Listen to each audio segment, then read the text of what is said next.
વચ્ચે થયેલ ઘર્ષણનો અંત એટ્રોસિટી કેસમાં સુખદ સમાધાન એસપીજી અને સામાજિક અગ્રણીઓની મધ્યસ્થીથી વિવાદ ઉકેલાયો. સમાજમાં એકતા જાળવી રાખવા લેવાયો નિર્ણય. ડભોઈ તાલુકા પંચાયતની ચૂંટણી દરમિયાન ફોર્મ ખેંચવાના દિવસે ભાજપ અને કોંગ્રેસના કાર્યકરો વચ્ચે થયેલી ઉગ્ર બોલાચાલી અને ઘર્ષણની ઘટનાએ આખરે સુખદ વળાંક લીધો છે.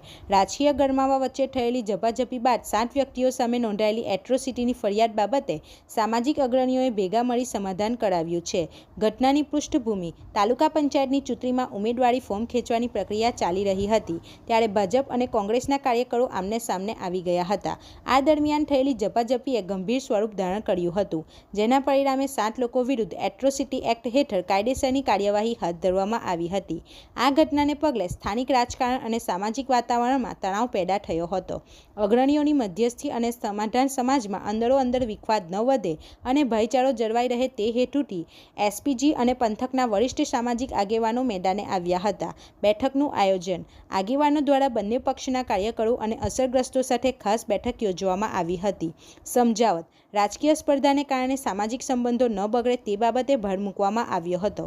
પરિણામ લાંબી ચર્ચા વિચારણાના અંતે 7 લોકો પર થયેલી એટ્રોસિટીની ફરિયાદ મામલે બંને પક્ષો વચ્ચે સહમતિ સધાઈ હતી અને મામલો થાળે પાડવામાં આવ્યો હતો.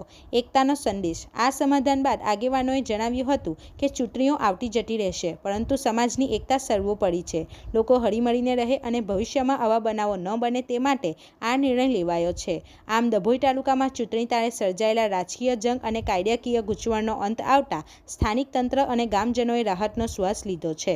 રિપોર્ટર ફજલ રજાક ખત્રી સાથે ગુજરાત અદ્ભુત ન્યૂઝ ગુજરાતી. સૌપ્રથમ તો સૌના સરદાર જય સરદાર.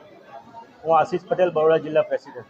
મારી સાથે ઉપસ્થિત જિલ્લા ઉપપ્રમુખ એવા ભાર્ગવભાઈ પટેલ, મંત્રી શ્રી પ્રદીપભાઈ પટેલ, અમારા થુવાવીના ઉમેદવાર ભારતીય જનતા પાર્ટીના ભાવેશભાઈ પટેલ, સામેના ઉમેદવાર રાકેશભાઈ પટેલ અને ડભોઈ તાલુકાના દરેક પોલિટિકલી આગેવાન સમાજના અગ્રણીઓ સાથે વડોદરા જિલ્લા એસપીજી સંગઠનની આખી ટીમ અહીંયા હાજર છે. 2 મુદ્દા પર ખાલી વાત કરવી હતી મારે.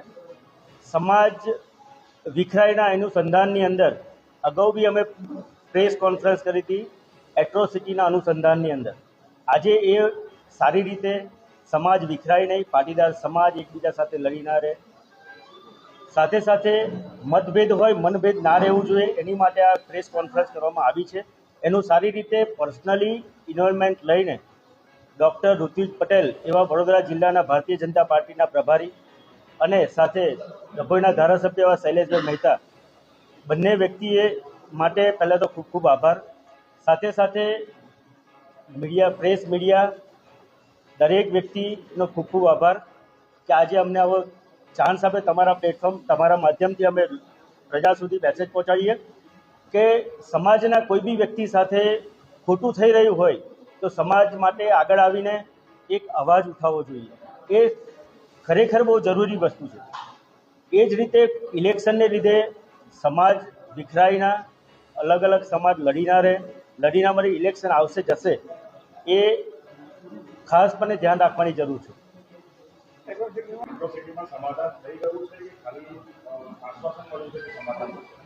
અત્યારે જે કેસ થયેલો હતો એની અંદર અમને સારી રીતે સુખદ નિરાકરણ આવી ગયું છે તો અમને મેસેજ આપ્યો છે અને દરેક વ્યક્તિ આજે તમારી સામે જ બેઠા છે. મારા બે થુવાવીના બંને સામસામીના ઉમેદવાર મારી સાથે છે કે સમાજને એક કરવા માટે દરેક વ્યક્તિને એ દરમિયાન જે કંઈ એકબીજાના મનભેદ હતા એ દૂર થાય, દરેક આખા તાલુકાની અંદર એકબીજા માટેના મનભેદ દૂર થાય, એનો આ મેસેજ છે એની સાથે.